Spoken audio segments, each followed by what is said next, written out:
So, I'm sure you all are desperate to know what my little conference with Max was about. I think you're massively overestimating reviewers' interest in your personal life. I think you're massively overestimating my interest in your opinion. Anyway, Max took me aside to declare his undying love for me. You wish. Fine. He didn't exactly say that. It was more like, Fred, my dearest friend, with whom I have been in love for all of my life. Still not right. Fred, I hear that you've been bragging about having the Featherstone internship in the bag in bio class. Don't you think that's kind of a bad idea, given that your professor is the chair of the selection committee? And I was all like, Bulstrode? He has nothing to do with... And then he pulls up the foundation website on his phone, and there's his name. And there's his picture. Is that John Wall's mom? Who isn't on this selection committee? Anyway, long story short, I may have just bragged about my dad's ability to influence the selection committee in front of the chair of the selection committee, but it's like not that big of a deal. Anyway, Max is like, you should go smooth things over with Bulstrode, or at least stop going on about it. Otherwise, he'll feel like he can't give you the internship even if he wants to. At least set up a meeting. Okay, on the one hand, that's objectively true, but on the other hand, there's absolutely no way I'm going to do that. And then he's like, this is why you shouldn't count your chickens before they hatch. Like, excuse you, I don't know anything about chickens, and I barely can even count, so...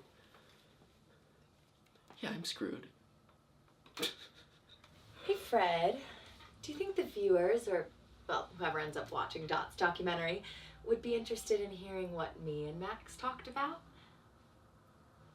I think they'd love that. I might maybe tell them if someone could arrange for me to see Thomas Lydgate again, say tomorrow. You're the best.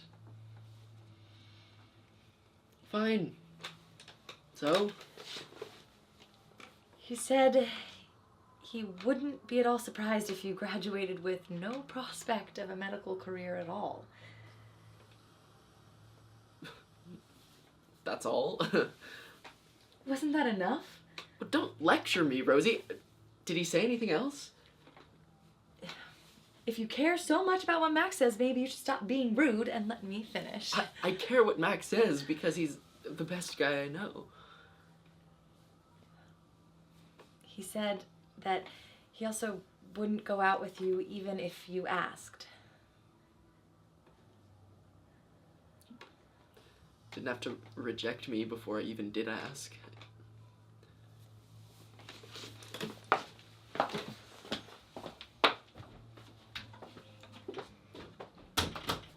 Anyway, now that Fred's gone, we can move on to what I know you really want to talk about. Lidmond. No.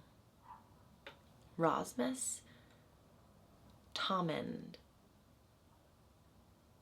Rosgate.